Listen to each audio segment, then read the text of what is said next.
तारीख 5 मई मुकर्रर हुई है। अब अगली सुनवाई 5 मई से शुरू होगी। रजिस्टर्ड और गेजेटेड जो प्रॉपर्टी है उनको डी नोटिफाई नहीं किया जा सकता।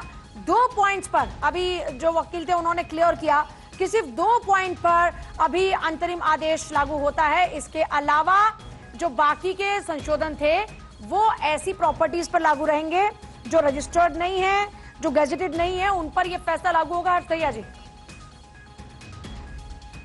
तो मैं मानूंगा कि जो अमेंडमेंट एक्ट है उसकी जीत हुई है कि देखिए, ये माना जा सकता है कि भाई दो पॉइंट पे ही मेन कोर्ट ने एम्फेसाइज किया है अभी। हाँ। कि भाई जो वकील साहब बता रहे थे कि भाई एक तो inclusion of non members in the Waqf board, और दूसरा जो ये वक्फ बाय यूजर वाला पॉइंट था, और उसमें भी लिमिटेड ये कि जो रजिस्टर्ड और गैजेटेड प्रॉपर्टीज है उसको डी नोटिफाई नहीं कर सकती सरकार, लेकिन जो भी अनरजिस्टर्ड प्रॉपर्टीज हैं, चाहे वो वक्फ क्लेम कर रहा हो कि भाई बाय। अच्छा, हर से एक बार क्लियर कीजिएगा, ये जो अनरजिस्टर्ड प्रॉपर्टीज थी, तो सारा जो मामला था, जो संशोधन हुआ, उसका मकसद तो यही था कि जो इस तरह की प्रॉपर्टीज हैं उनका एटलीस्ट जो स्टेटस है वो क्लियर हो। एग्जैक्टली तो तभी मैं सरकार की इसमें जीत मानता हूं। इंटरिम ऑर्डर में भी ये एक लिमिटेड जीत है कि भाई पूरा का पूरा जो संशोधन कानून लाया गया उसका मेन मकसद यही था कि भाई वक्फ जो अनरजिस्टर्ड प्रॉपर्टीज को भी क्लेम कर रहा है काफी सारी, जिसमें प्राइवेट लोगों की लैंड। सुप्रीम कोर्ट ने इंटरिम ऑर्डर पास किया है। सुप्रीम कोर्ट ने इंटरिम ऑर्डर अंतरिम आदेश पास किया है। All appointments, Waqf Council and Waqf Board have been stayed until the matter is heard. No appointment will be made to the Waqf Council or to the Waqf Board. मैं पकड़ ले रहा हूँ ना, मैं पकड़ ले रहा हूँ। उसके अलावा all existing waqfs, all waqfs including waqfs by user which are notified, registered, gazetted, etc. will be protected and will not be their nature and character will not be changed while the matter is being heard. ये अंतरिम आदेश, interim order supreme court ने पास किया।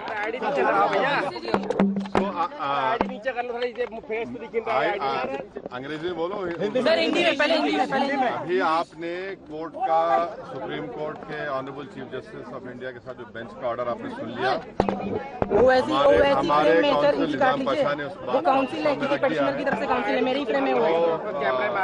आइंदा फिर जब पेशी होगी हम लोग कोशिश करेंगे, तो यही बात है।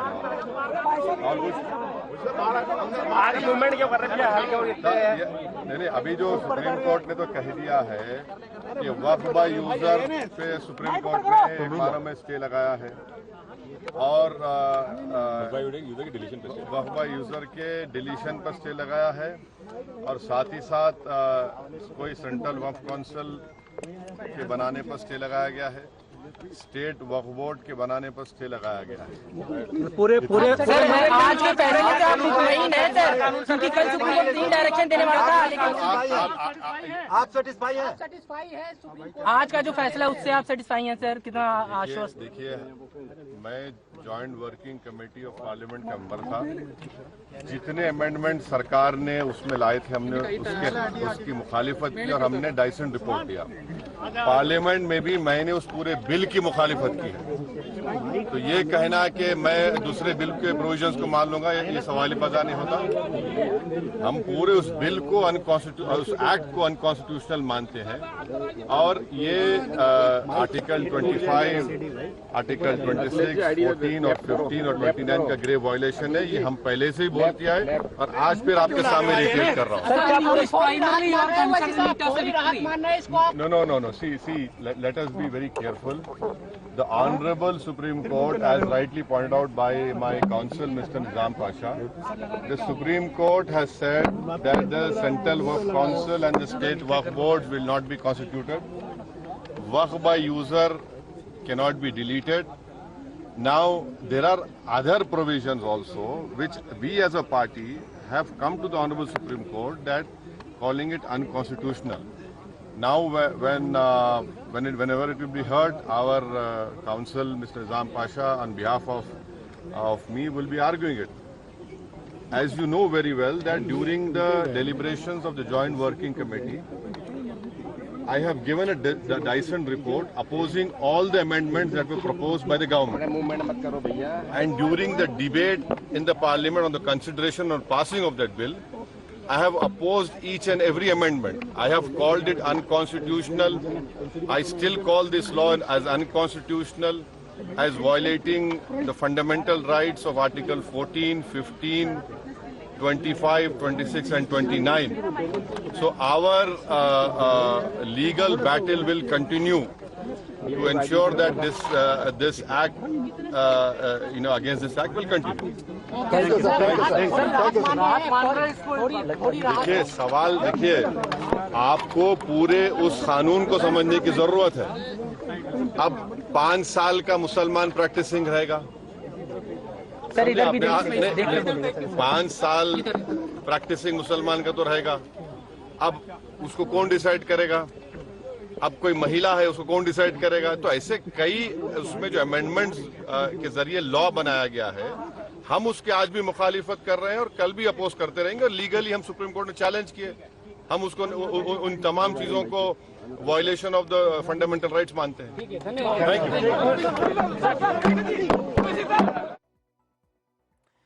सुमित, हमारे लीगल एडिटर इस वक्त हमारे साथ में हैं। सुमित, क्या कुछ रहा सुप्रीम कोर्ट के इस ऑर्डर में? देखिए, जिस बात का पूजा हम लोग जिक्र कर रहे थे कि कोर्ट अपने आदेश में इन तमाम चीजों को डिक्टेट कर रहा था, उस वक्त सॉलिसिटर जनरल ने ही सुप्रीम कोर्ट को आश्वासन दे दिया कि जिन 2 से 3 जो बिंदु हैं जिनमें सुप्रीम कोर्ट को क्लैरिटी की जरूरत थी, वो उसमें सरकार की तरफ से ही कोई कदम नहीं उठाया जाएगा। यानी कि जो वक्फ बाय यूजर को लेकर जो घोषित संपत्ति है उसको फिलहाल डी नोटिफाई नहीं किया जाएगा सरकार की ओर से। और इसके अलावा वक्फ बोर्ड और जो काउंसिल में किसी भी तरह की जो नियुक्ति है वो फिलहाल नहीं की जाएगी। यानी कि अच्छा, ये क्लियर कीजिएगा कि क्या सिर्फ 2 पॉइंट्स पर ये अंतरिम आदेश लागू होता है? सुप्रीम कोर्ट को आश्वासन दिया है जो गैजेटेड या रजिस्टर्ड प्रॉपर्टी होंगी उनको डी नोटिफाई नहीं किया जा सकता। सरकार ने अंडरटेकिंग दे दी है सुप्रीम कोर्ट में। अच्छा जी जी बिल्कुल, ये देखिए सरकार की ओर से ही सुप्रीम कोर्ट को यह आश्वासन दे दिया गया है कि वक्फ बोर्ड की जो घोषित संपत्ति है उसको फिलहाल डी नोटिफाई सरकार नहीं करेगी।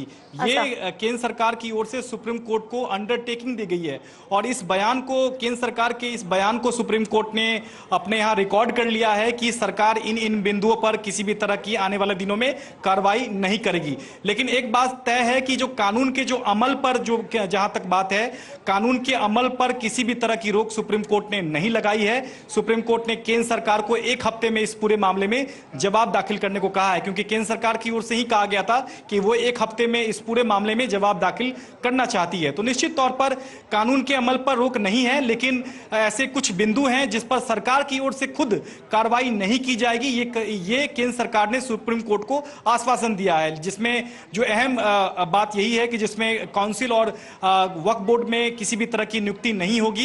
और दूसरा जहां तक सवाल है कि जो अधिसूचना के जरिए जो घोषित वक्फ बोर्ड की जो संपत्ति है उसको डी नोटिफाई नहीं किया जाएगा और इनमें वक्फ बाय यूजर की भी संपत्ति शामिल है। तो ये ऐसे 2 से 3 पॉइंट्स हैं जिस पर कानून के जो प्रावधान है उस पर किसी भी तरह की जो कार्रवाई है वो सरकार अगले आदेश तक, कोर्ट के अगले आदेश तक नहीं करेगी। और अगली जो सुनवाई है वो 5 मई से जो हफ्ता शुरू होगा, 5 मई से शुरू होने वाले हफ्ते में सुप्रीम कोर्ट सुनवाई करेगा। यानी कि मान लीजिए कि 5 हफ्ते के बाद इस पूरे मामले को लेकर अगली सुनवाई सुप्रीम कोर्ट करेगा। पूजा, 5 मई को अगली सुनवाई होगी। अगर इसको जनता के लिए, आम आदमी के लिए, अगर इसको बहुत आसान शब्दों में समझाया जाए, क्योंकि अभी जो याचिकाकर्ता हैं वो कह रहे हैं कि ये हमारी जीत है और हमारे साथ में हर्ष दहिया है, वो कह रहे हैं कि ये पार्शियली सरकार की जीत है। देखिए, अपने अपने तर्क हो सकते हैं, लेकिन सीधे तौर पर केंद्र सरकार ने आश्वासन सुप्रीम कोर्ट को दिया है कि हम इन 3 प्रावधानों पर फिलहाल कार्रवाई नहीं करेंगे, यानी कि कोर्ट के अगले आदेश तक हम कार्रवाई नहीं करेंगे। तो ये पार्शली एक तरह से याचिकाकर्ता के लिए जीत है और सरकार के लिए भी इस लिहाज से जीत है पूजा कि सुप्रीम कोर्ट ने अपने तरफ से कोई आदेश इस मामले में पारित नहीं किया है कि इन बिंदुओं पर हम स्टे करते हैं। ये सुप्रीम कोर्ट ने अपने तरफ से कोई आदेश नहीं पारित किया है, बल्कि केंद्र सरकार ने खुद ही अंडरटेकिंग सुप्रीम कोर्ट में दे दी है कि हम इन बिंदुओं पर कार्रवाई नहीं करेंगे।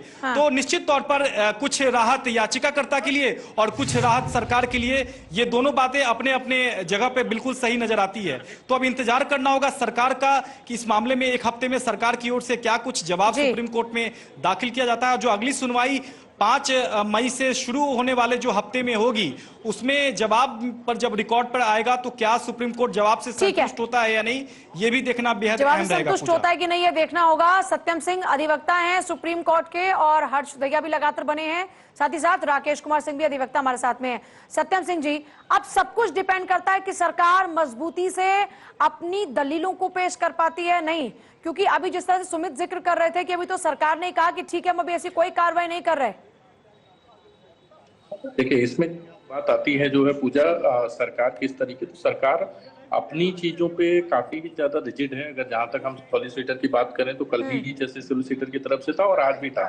और जहां तक रही बात इम्प्लीमेंटेशन या स्टे की, तो जब तक ये पेंडेंसी रहेगी केस की, तब तक इसको पूरी तरीके से इस एक्ट को लागू करना जो है किसी भी तरीके से संभव नहीं है। इवन अब जब चूंकि एक तरीके से नोटिस इशू करने का मतलब ये है कि केस को एक्सेप्ट कर लिया गया है और सरकार को अपना जवाब देना है। जब तक सरकार का और जब तक ये केस चलता रहेगा तब तक नए एक्ट को लागू करना अपने आप में ही एक बड़ी डिफिकल्टी है, और वो कहीं ना कहीं अन्य लिटिगेशन को भी जो है अट्रैक्ट करेगी। तो इस तरीके से जब तक ये पेंडेंसी बनी रहेगी इस केस की, तब तक जो है ये कहना मुश्किल है कि जो है इस नए एक्ट को लागू किया जाएगा। तो और जहां तक रही बात, 3 मेन बिंदु है, कई सारे एक सेक्शन 2A जो नए एक्ट का आया हुआ है, वो कहीं ना कहीं इवन कल CGI ने उस पर भी जो है एक स्ट्रॉन्ग ऑब्जेक्शन लिया कि आपके नए एक्ट में कोई भी ऐसा सेक्शन जो सुप्रीम कोर्ट या कोर्ट के ऑर्डर को ही ओवरराइड करे, इस तरीके का कोई भी सेक्शन है, कोई कानून नहीं बनाया जा सकता। दूसरा, मुस्लिम जी, एक बार राकेश कुमार जी को भी शामिल करते हैं सर, एक बार जरा उनको भी शामिल कर लेते हैं। जो याचिकाकर्ता हैं वो कॉमन मुद्दों पर अपनी जो समझ है उसके तहत में सहमति बनाए। राकेश कुमार सिंह, इसको किस तरह से आप एलैबोरेट करेंगे? जी देखिए, अभी जैसे आप कह रहे थे कि ये जीत किसकी है, याचिकाकर्ता की है या सरकार की है, तो अभी पहले तो इस पे अभी बहुत जल्दीबाजी होगा इस पे कहना कि क्या हो रहा है। अभी जीत तो अल्टीमेटली जीत न्याय की है, न्यायपालिका की। न्यायपालिका अपने हिसाब से कर रही है, क्योंकि ये ना तो स्टे है और स्टे ना हो के ऐसा भी नहीं है कि इसका जो ऑपरेशन होगा, जैसे मेरे साथी कह रहे थे कि कानून को ऑपरेट भी नहीं कर सकते आप। इसलिए ये कहना, जो याचिकाकर्ता भी है, इनको भी अभी बहुत उत्साहित होने की जरूरत नहीं है। अब पहले हमें इंतजार करना चाहिए रिप्लाई का, कि सरकार को इन बिंदुओं पे रिप्लाई करने के लिए दिया है उन्होंने, और सरकार रिप्लाई करेगी 7 दिनों में।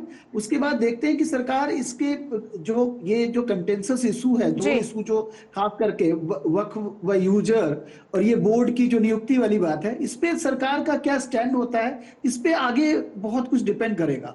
इसलिए अभी मेरे हिसाब से बहुत जल्दीबाजी होगी, और सुप्रीम कोर्ट ने सर, मैं चलिए आप सभी का बहुत शुक्रिया सर पूरी जानकारी देने के लिए। जरा एक बार तस्वीरें दिखाते हैं। दिल्ली में एक डेलीगेशन की मुलाकात की तस्वीर।